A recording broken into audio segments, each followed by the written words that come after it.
मनुष्य के जीवन का जो सबसे प्रमुख हिस्सा है वह व्यक्ति का जीवन का हिस्सा स्वास्थ्य है। और यदि व्यक्ति स्वस्थ है तो उसका मन और मस्तिष्क दोनों स्वस्थ रहेंगे और जीवन में अपने किसी भी तरह की जो सफलता है वो पा सकता है।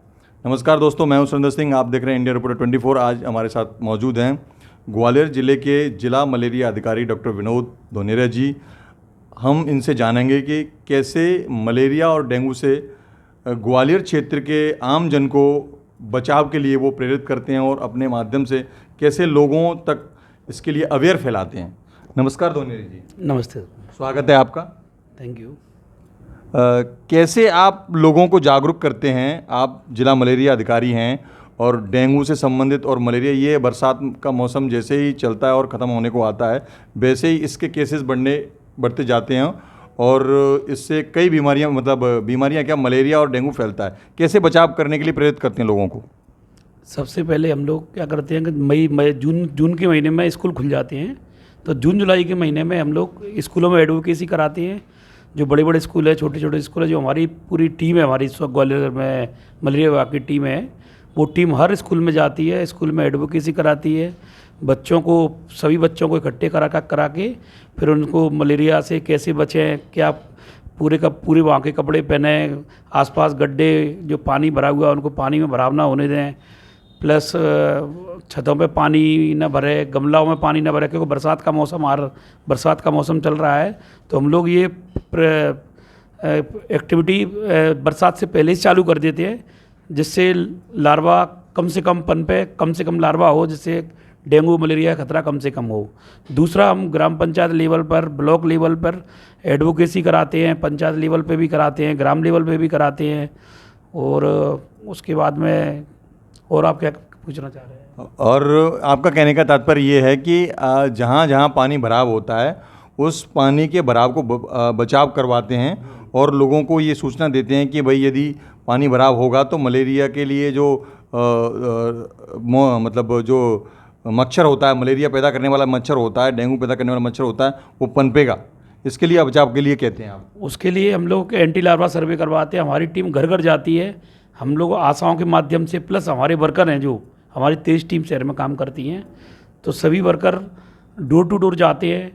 तो सबसे पहले वो घर में जाते हैं, घर में जाके उनका घर में टंकी, कंटेनर, प्लस टायर जो छतों पर पड़े हुए गमले हैं, मनी प्लांट है, उन सबको देखते हैं। उसमें लार्वा पाया जाता है तो सबको नष्ट करते हैं और उन घर वालों को भी बताते हैं कि आप लोग हर 6-7 दिन में उनकी सफाई करें, क्योंकि डेंगू का या मलेरिया का लार्वा रहता है वो 7 दिन में, डेंगू अंडे से लार्वा बन के पीपा बन के 7 से 9 दिन में उड़ जाता है। इसलिए हम कोशिश करते हैं कि 7 दिन के अंदर में पानी साफ़ करें, मतलब पानी जमा ना होने दें।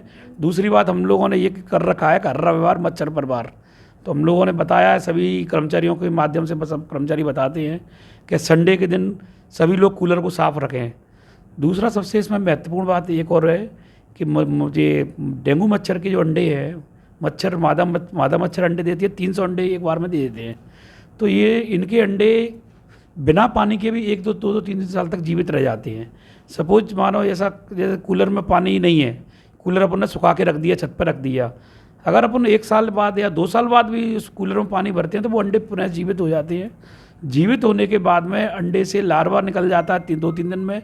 उसके बाद लार्वा से पीपा बनने में 3-4-5 दिन लगते हैं। पीपा से मच्छर होने में 7-8 दिन 9 दिन का पीरियड रहता है।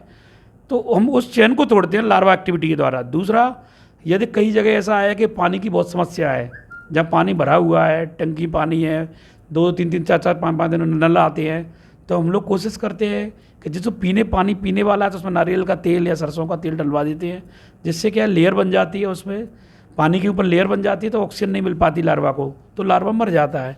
दूसरी चीज़, जो पानी जैसे कपड़ा धो रहे हैं या जो पानी वेस्टेज है या खाली नहीं कर पा रहे तो हम उसमें टेमोफॉस की दवा डलवाते हैं।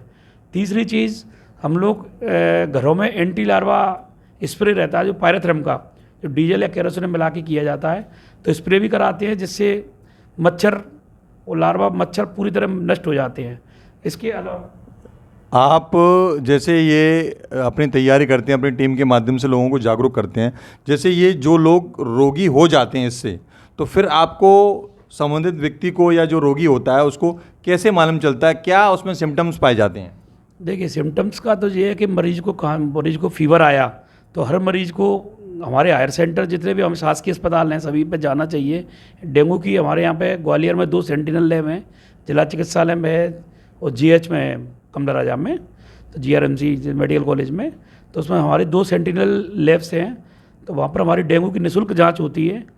तो सबसे पहले डेंगू की जाँच होती है, उसके बाद जो डेंगू की जाँच की रिपोर्ट आ जाती है हमारे पास, तो हम लोग फिर उसको फ़ोन लगाते हैं उसी दिन। जैसे सपोज़ आज जांच आएगी तो हम आज ही शाम को पूरी एक्टिविटी कर लेते हैं। सभी मरीजों के घर पे हम फ़ोन लगाते हैं, फिर हमारी टीम अगले दिन सुबह जाती है और पूरी टीम उस घर का एंटी लार्वा सर्वे करती है। साथ में 400 मीटर के दायरे में चाहे 40 घर हों, चाहे 50 घर हों, चाहे 60 घर हों, सभी घरों का सर्वे करती है। उसमें सबसे पूछती है किसी को फीवर तो नहीं है, और फीवर होता है तो उसको मौके पर ही किट से जांच कराते हैं, आरडीटी किट से, कि मलेरिया होता तो मौके पे ही पता चल जाता है, तो फिर वहाँ पे ही दवाई दे देते हैं हमारे वर्कर। उसके अलावा अगर उसका फीवर डाउन नहीं हो रहा है तो उनको सलाह देते हैं कि शासकीय अस्पताल में जाएं। तो वहाँ से फिर हम डेंगू की जांच होती है, डेंगू की जांच के बाद हमें पता चलता है, फिर वही हम वो अपनाते हैं। तो ये क्या मलेरिया या डेंगू जानलेवा भी हो सकता है? बिल्कुल जानलेवा हो सकता है, यदि हम लोग सही तरीके से या सही डॉक्टर पे इलाज नहीं कराते हैं। तब लोगों की धारणा रहती है कि बुखार आ रहा है तो वो 1-2 मेडिसिन मेडिकल स्टोर से खरीद लेते हैं या झोला छाप डॉक्टरों से ले लेते हैं। ऐसी कंडीशन में जानलेवा होता है। अगर अच्छे डॉक्टर के पास जाए या शासकीय संस्थाओं में अगर पेशेंट जाता है तो उसको फिर डेंगू या